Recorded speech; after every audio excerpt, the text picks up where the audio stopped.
Boa tarde a todos. Antes de passar a palavra e fazer a apresentação do Jorge Valentim, me permitam quebrar um pouquinho o protocolo e dizer da importância da ideia do Silvio de homenagear os nossos mestres.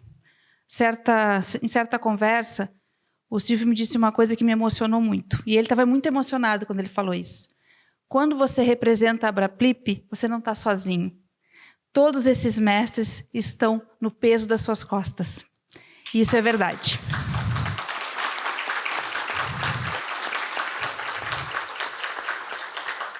E então fica, Silvio, o meu agradecimento. E espero que daqui a alguns anos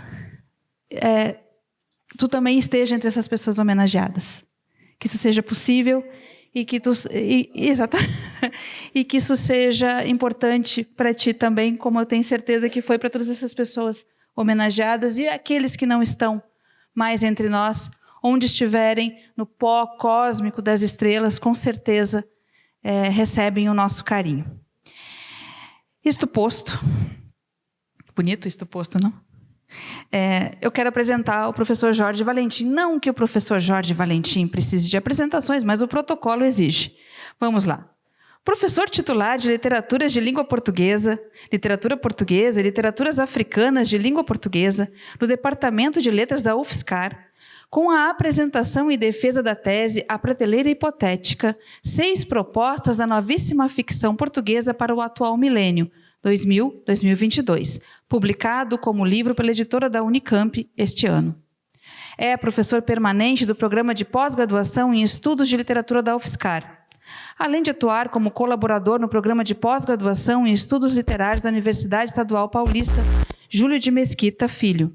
Foi vice-presidente da Associação Brasileira de Professores de Literatura Portuguesa na gestão 16-17 e ocupou a presidência na gestão 22-23.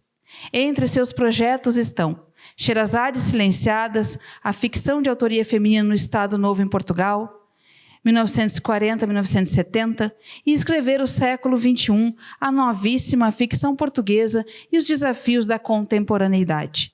Coordena o curso de extensão A Novíssima Ficção Portuguesa, que reúne pesquisadores de diversos estados do Brasil e de universidades estrangeiras, além de ser um formador específico de grandes estudiosos de literatura portuguesa, principalmente a novíssima. Deu, tá bom? Não acabei ainda, é meu amigo também. A fala de Jorge, intitulada Raul Brandão, Virgílio Ferreira e Maria Gabriela Lençol, ou A Prateleira Hipotética, de Lucy Ruas. Algumas notas sobre uma leitura/leitora apaixonada. Com a palavra, Jorge Valentim. Bom, muito obrigado a todos. Eu tenho alguns agradecimentos a fazer, mas eu vou deixar para o final, vocês vão entender o motivo. Só vou pedir... já estão aí. Pode passar o próximo, por favor? O título já está aí, o Silvio já leu, Gabriela também. Próximo.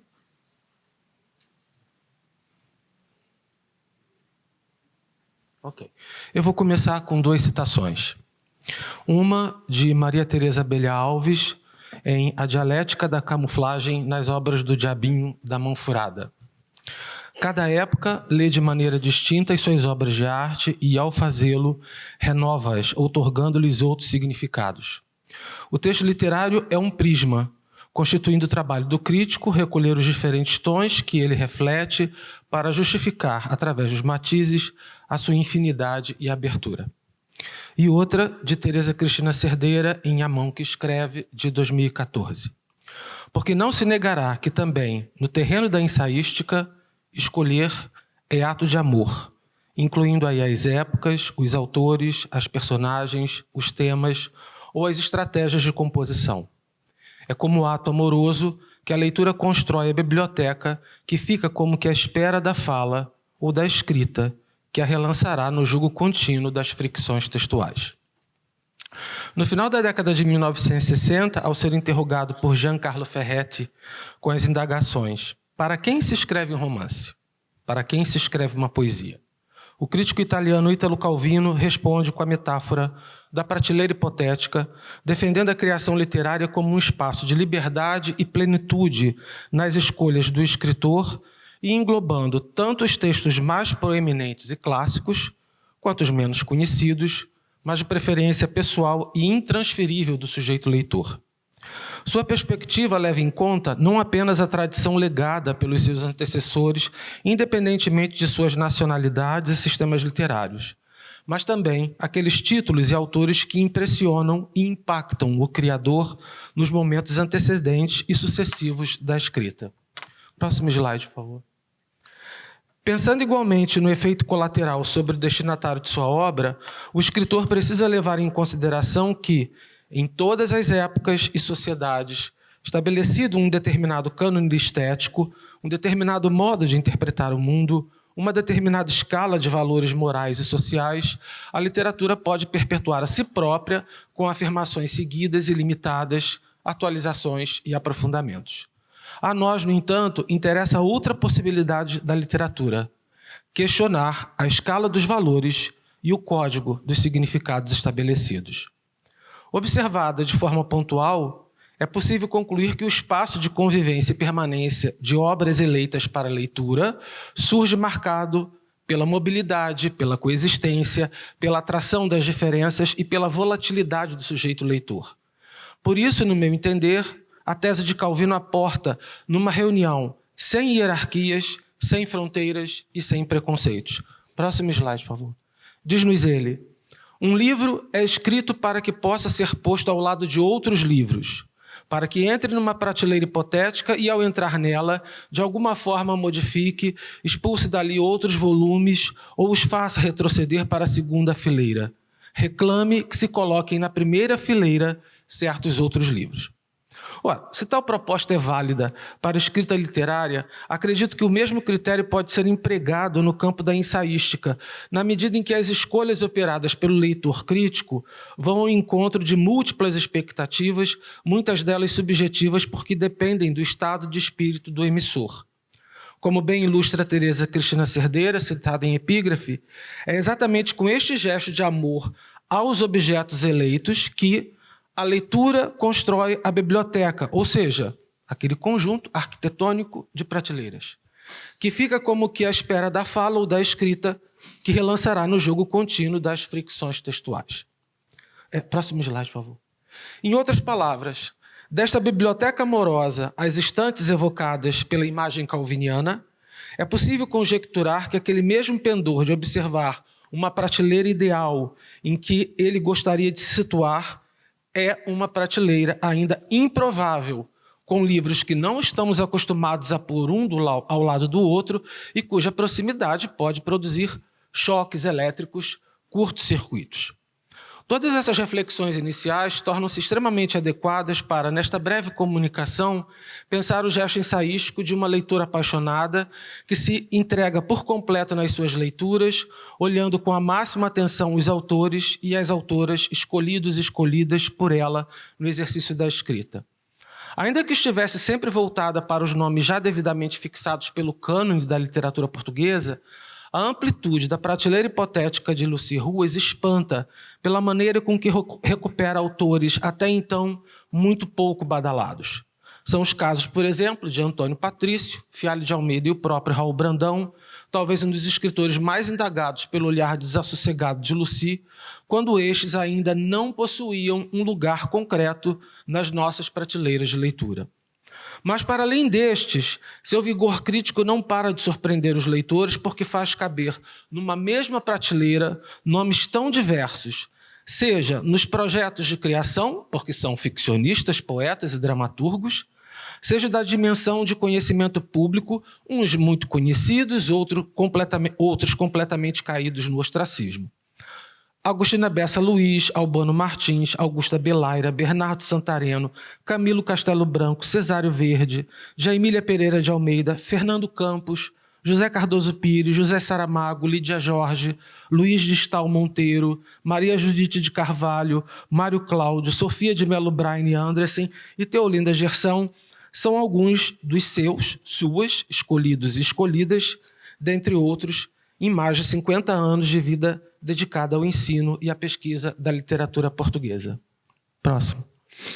Deste modo, aquela proposta de Ítalo Calvino de construção de uma biblioteca ideal, com prateleiras onde coubessem não apenas os clássicos, ou seja, uma metade de livros que já lemos e que contaram para nós, e outra de livros que pretendemos ler e pressupomos possam vir a contar, mas também e principalmente aquela parte a ser preenchida pelas surpresas, as descobertas ocasionais. Incide sobre o exercício de leitura de Lucy Ruas, marcado sempre pela forma apaixonada com que se debruçava sobre os livros a ponto de seduzir também os seus leitores. Neste sentido, gosto de pensar que Lucy é uma leitora sedutora e, ao mesmo tempo, faminta por conhecimento, cultura e saber. Próximo. No seu recente livro, Na Arena do Texto, Estudos de Literatura Portuguesa, que é esse eu acho que muitos aqui já conhecem, encontramos 3 dos nomes mais contemplados pelo seu olhar crítico na prática ensaística: Raul Brandão, Virgílio Ferreira e Maria Gabriela Liansol, numa cronologia que obedece não apenas à ordem de surgimento dos escritores no cenário da literatura do século XX, mas também à do tempo em que estes chegaram a ocupar o pensamento crítico da pesquisadora. Assim, em relação ao autor de Humos, obra diversas vezes analisada por Lucy, o leitor é apresentado não apenas às ilhas desconhecidas e às paisagens dos arquipélagos, mas também aos diálogos estabelecidos entre Raul Brandão e Virgílio Ferreira, um dos mais acirrados leitores do autor portuense. Não à toa, na primeira sessão dedicada a Raul Brandão, um escritor entre 2 séculos, sustentada pelos pensamentos de Carlos Ginzburg, Jorge de Huberman e Michel Collot, Lucy dá a conhecer os espaços aquáticos ilhéus portugueses, vislumbrados pelas páginas de Raul Brandão, sempre com argutas argumentações. Os Açores se descortinam o olhar do narrador pela luminosidade que caracteriza a paisagem. Se a Madeira deslumbra pelo azul, os Açores se definem, nesse primeiro momento, pela paisagem que se vai delineando e movendo pelas luzes do crepúsculo. Essa luminosidade envolve o sujeito pela delicadeza dos tons. A imagem vai, de certo modo, ganhando atributos que a definem, intensamente adjetivadas, entre os farrapos de nuvens esbranquiçadas e a luz. Ambos os arquipélagos tocam o viajante, que capta as imagens do real e, por meio de impressões sensoriais, grava na memória a memória das ilhas. As da Madeira lhe ficam pelo paladar. Os púcaros de barro tornam a água fresquíssima e, pelo olfato, as ilhas cheiram bem. As dos Açores, pela luminosidade.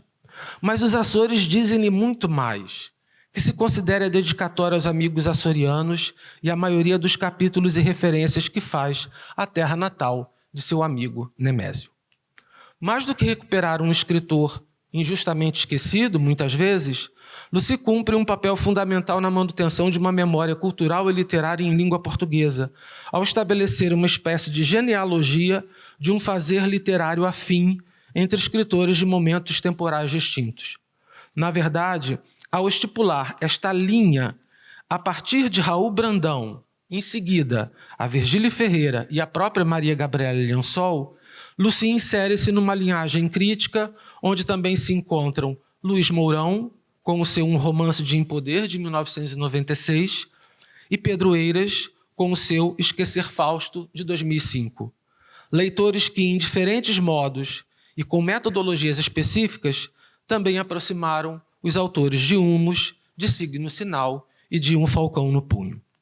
Não à toa, sobre Virgílio Ferreira, Lucy Ruas revisita não apenas o autor consagrado de romances como Manhã Submersa e Na Tua Face, mas o escritor germinal, o homem das letras no início de sua trajetória com os escritos de véspera, demonstrando aí a substancialidade do seu saber e do seu poder de argumentação.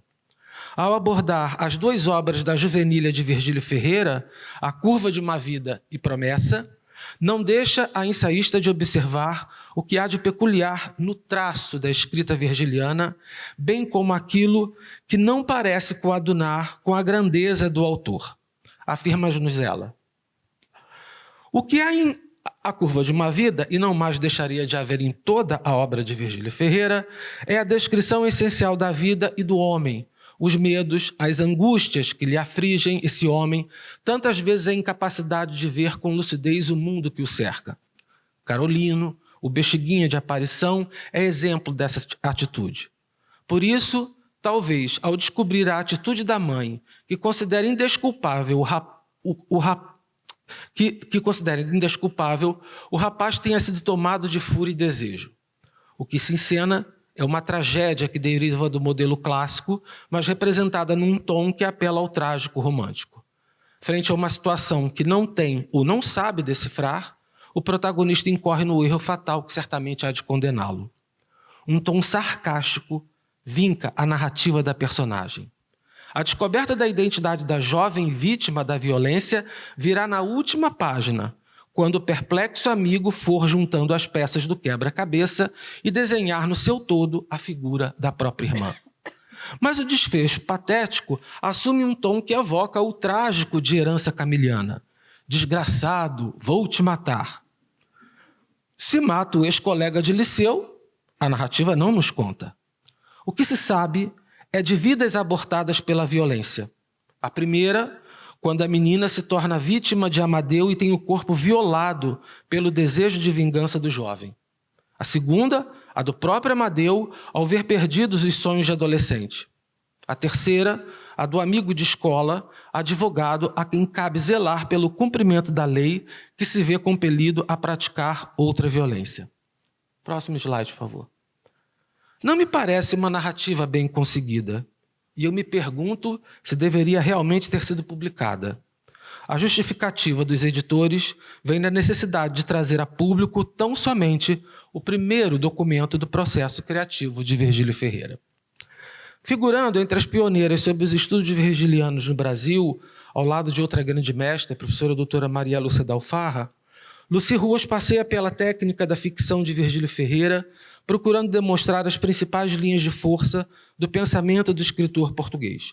A sua ligação com o mundo das artes, os diálogos com a filosofia de Jean-Paul Sartre, além das reverberações sentidas pelo neorrealismo e a decisão estética do escritor por um existencialismo humanista.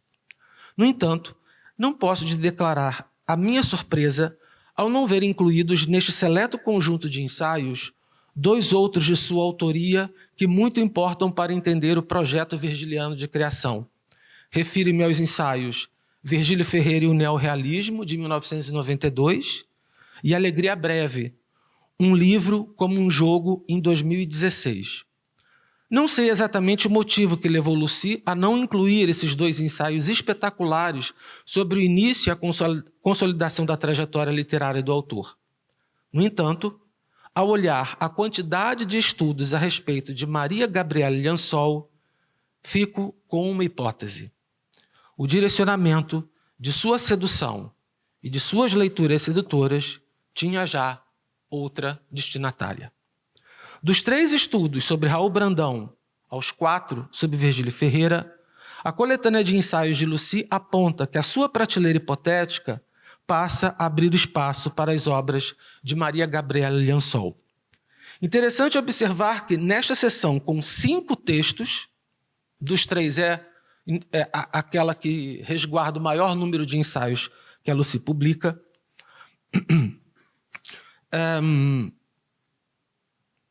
Cadê? Onde é que tá? Onde é que eu parei, gente? Sim. É interessante observar que nesta seção com 5 textos, ao contrário do que fizera nas partes dedicadas aos 2 autores anteriores, Lucy reúne não apenas os estudos mais recentes, como são os casos dos ensaios sobre Inquérito às 4 Confidências e Amigo e Amiga, mas também um outro mais anterior, de 1993, sobre Da Sebe ao Ser. Muitos aqui não vão lembrar, mas existia uma publicação que circulava na UFRJ chamada Boletim do CEPESP, e foi nesse boletim, no volume número 3 de capinha azul, que Lucy publicou esse ensaio. Como disse, mas também um outro mais anterior, de 1993, sobre Da Sebe ao Ser, em que a ensaísta não apenas revela o que a seduz no texto liansoliano, mas também confessa e convida o seu leitor a não se negar a atender ao chamado sedutor da escritura portuguesa. Próximo slide, por favor. Exercício e aprendizagem. Parece-nos ser esta a chave para iniciar uma viagem pelos textos de Maria Gabriela Liansol. Desses textos, não podemos dizer que sejam romances, tal como entendiam os do século XIX para facilitar nosso caminho. Falta-lhes o ponto de vista único, a perspectiva que dá a um narrador instituído a autoridade da asserção. Faltam-lhe, talvez, personagens, mas multiplicam-se figuras a que podemos chamar fulgurações, cintilações de sentido, que criam um espaço aberto a possíveis narrativos multiplicados no infinito campo de virtualidade.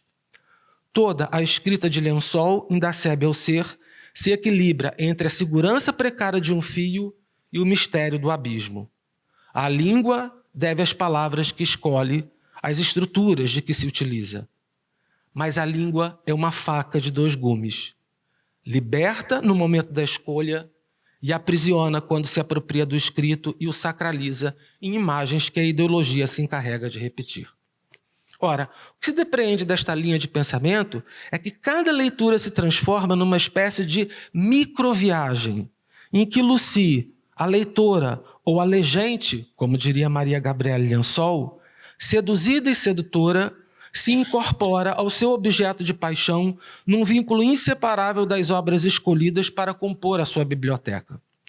Tal como a experiência de leitura relatada por Alberto Manguel, também aqui, Na Arena do Texto, parece que estamos diante de um saboroso ato de aproximação e análise, em que cada um dos autores interpela a leitora Lucy, estimulando-a a, e eu cito, olhar, apreciar, sentir, avançar, subir, caminhar, inspecionar, procurar, abrir, tirar e ler. E se a leitora Lucy assim se dá a conhecer, também não será este mesmo fenômeno dos leitores dos seus estudos? Não ficamos nós também estimulados a acompanhar as suas viagens, leituras, por escritores tão sedutores? Próximo. Em O Ensaio em Geral, análise pontual sobre este gênero textual, Eduardo Prado Coelho interroga: qual o lugar do ensaio no mundo que surge como que alienado pelo predomínio de uma cultura estética em que a exigência de verdade e o peso das motivações profundas se foram progressivamente dissolvendo?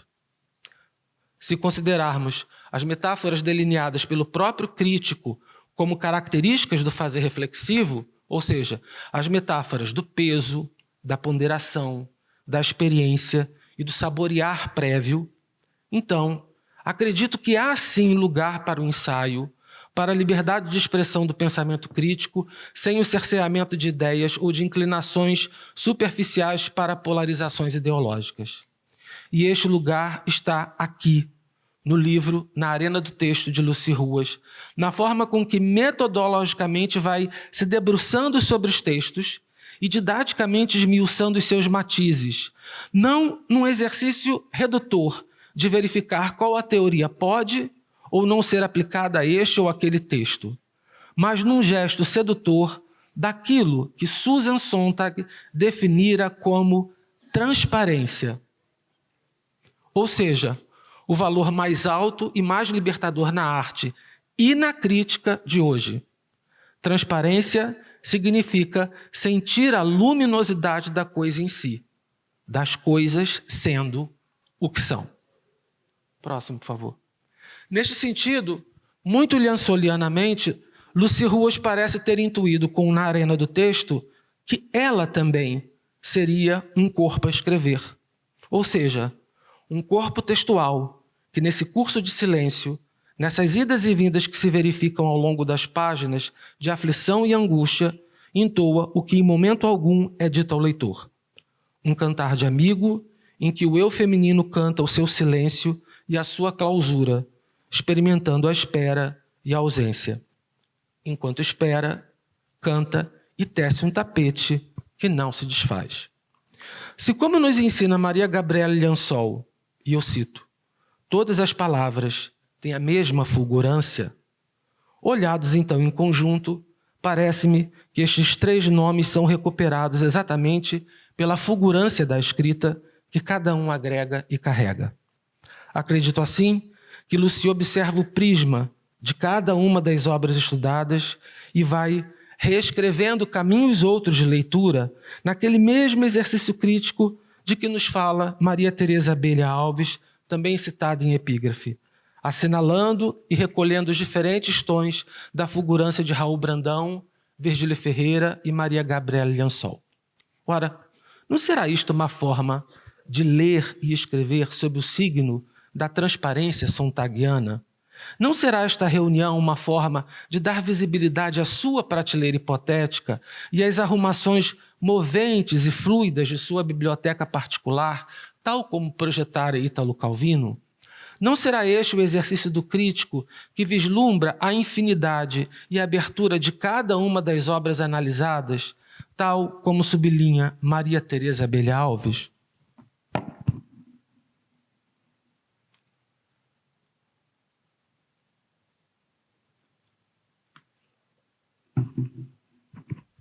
É, portanto, em memória desta leitora legente que é Lucy Ruas, que encerro a minha breve intervenção como deveria ter iniciado.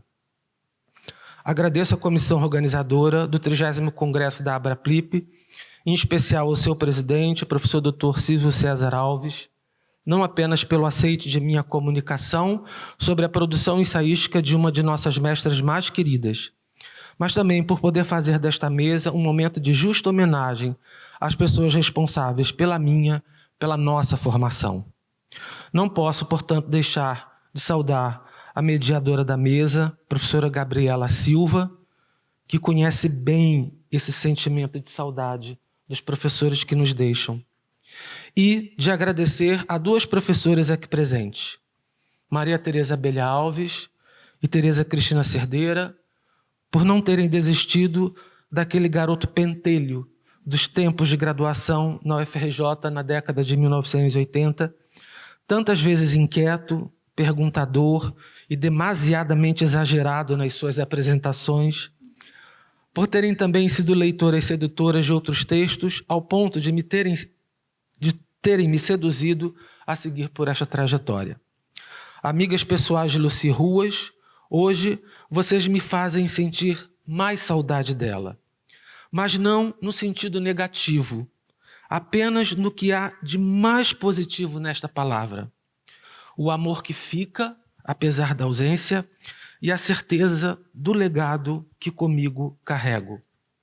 Próximo, por favor. Confesso que em muitos momentos fico preocupado pensando nas palavras de Maria Gabriela Liansol. Procuramos ler como quem se torna descendente do autor do texto. Não sei se sou exatamente um descendente direto de Lucy, mas tenho a certeza de que em muitos momentos ela foi não apenas professora e orientadora, mas foi amiga, confidente, conselheira e mãe. Só espero poder honrar esta herança e, parafraseando a autora de Inquérito, As 4 Confidências, poder dizer: o mundo existe e a Lucy morreu, mas mais uma palavra me pede a escrita.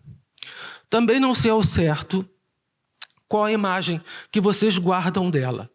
Eu mesmo tenho dificuldades em dizer qual a exata lembrança. Mas há uma que traduz a leitora legente Lucy Ruas. Próximo, por favor. É esta a recordação que guardo dela e que não me furto a compartilhar com todos aqui presentes. Como podem perceber, é uma alma luminosa, cheia de alegria, afeto, amor, generosidade e, acima de tudo, uma apaixonada pelos livros e pela leitura. Vejam como ela agarra o Paraceve da Maria Gabriela Liansol, que eu te levei de presente para ela depois de uma viagem a Portugal. Graças a ela, ganhei de presente 2 famílias. A primeira, a física, com o seu Zé Carlos, Flávia, Vanessa, Carlinhos e seus respectivos netos. A segunda, a acadêmica, com seus colegas e amigos de trabalho, que com o passar do tempo se tornaram meus amigos também. Uma dessas famílias está aqui, a família Abraplip, que ela tanto gostava. Concluo, portanto, com os versos de uma poetisa sobre quem Lucy ensaiou escrever um texto e que, espero eu, seja dado a conhecer. Próximo slide, por favor. Neste poema, àquela palavra que, depois de 11 de novembro de 2024, sempre me pede a escrita: saudade. Por isso, leio Saudade Textual e Anotada, de Ana Luísa Amaral. Por vezes, a saudade, que me evito e me tento arriscar por não caber. Mas, traída pelo pensamento e transbordada por me ser demais, remeto para a nota do meu texto. E a palavra pode não ser ela, e as letras que a compõem não o ser, mas o sentido em nota é a saudade. Equacionada de diferentes formas, à margem, se o meu esforço é conseguido e o meu rigor depende da vontade. Às vezes, nota súbita, dispersa, mas no centro de mim e do meu texto, por vezes, muitas vezes, a saudade. Muito obrigado e desculpem.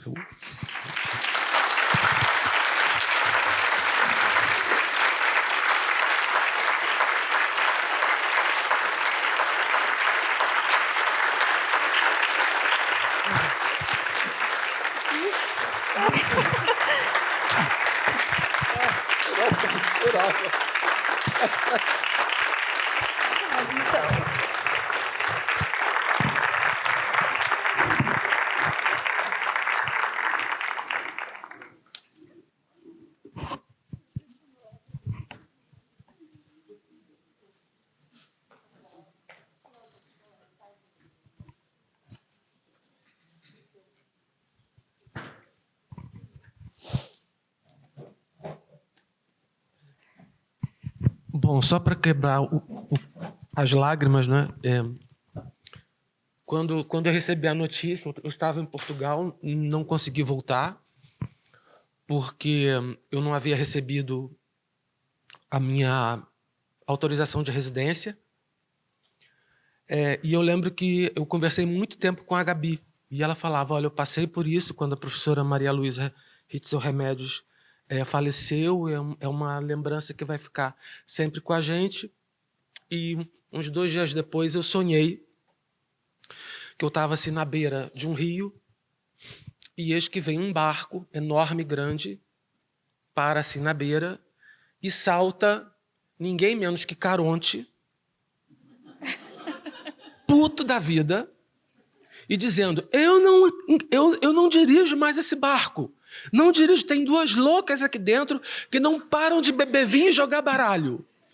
E as 2 loucas eram a Maria Luísa Hitzel Remédios e a Lucy Ruas, que estavam numa mesinha de bar, jogando algum jogo de baralho, e as 2 falavam muito alto e bebiam muito vinho. Enfim, eu quero imaginar ela assim, alegre, feliz. Não é? Muito obrigado a todos.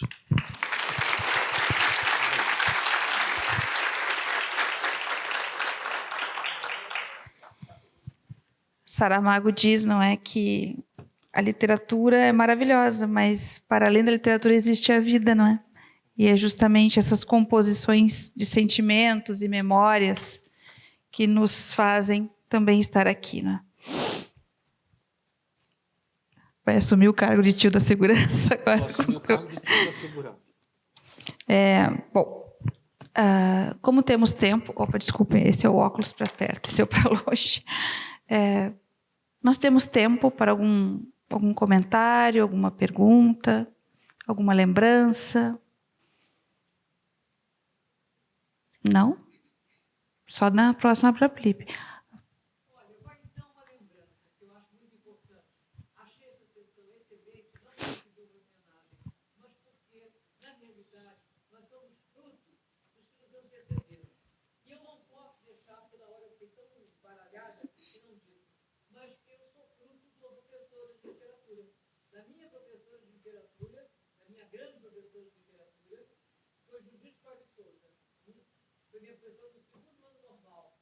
E foi ela que não só me fez saber escrever, coisa que eu não sabia muito bem até então, eu não sabia de punhas vírgulas, não sabia, enfim, não sabia coisa nenhuma, porque ela vinha fazer as redações e comentava, graças a Deus, foi aí que eu aprendi realmente a escrever, e também me incentivou para a literatura, porque a matéria era português e literatura do 2º ano normal. E a partir daí, foi ficando minha amiga e me emprestou muitos livros quando eu era aluna da UERJ.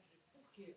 Porque os livros não existiam. Havia uma biblioteca, mas, claro, alguém chegava primeiro e apanhava. E eu vinha, que ela dizia assim para mim, engraçado que esses professores só recomendam livros que já não existem. Mas é porque, naturalmente, não tinha saído nada assim muito novo. Né? Naquela época, a literatura não era a badalação que é hoje. Então, foi Judite que realmente me colocou no caminho. E uma outra homenagem que eu quero prestar, também é um professor, meu professor da UERJ, que faleceu este ano, mas que não tem, vamos dizer assim, não tem a ver com literatura, mas com português. E eu também aprendi muita coisa com ele, que foi o professor Evanildo Bechara. Bechara foi um grande professor e mais, Bechara teve a capacidade, se a Judite teve a capacidade de me aguentar 17 anos atrás dos livros, ele, aliás, teve a capacidade de me aguentar indo ao Conselho de Cultura, onde ele trabalhava, perguntar coisas de gramática. Foi a primeira vez que eu entendi, foi pelo português, pela análise sintática dele. Que até então, para mim, era assim, uma coisa terrível. Terrível. Então, presto homenagem a esses dois, porque, na realidade, eu acho que a gente é fruto do que veio atrás, não é? E, se eu estou aqui, sou fruto da Judite e do Bechara. A parte boa, né? Porque a parte podre, ninguém tem nada com isso.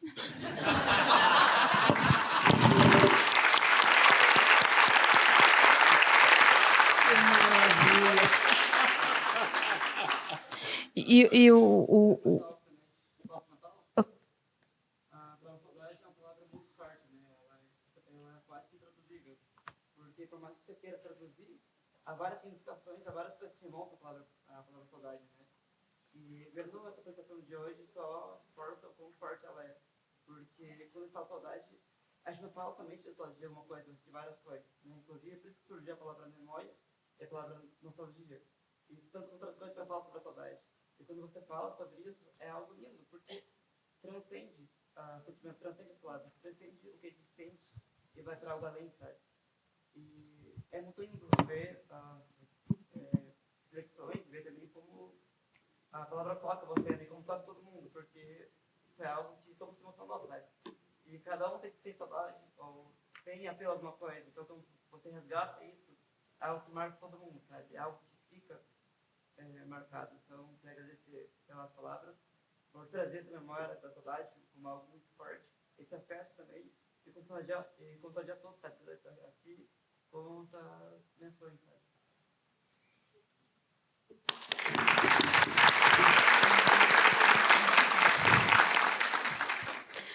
Mais algum comentário? Jorge, quem me apresentou a Lucy foi a Remédios. Um texto sobre o Virgílio Ferreira, que ela me disse, coração, tens que ler a Lucy. Então,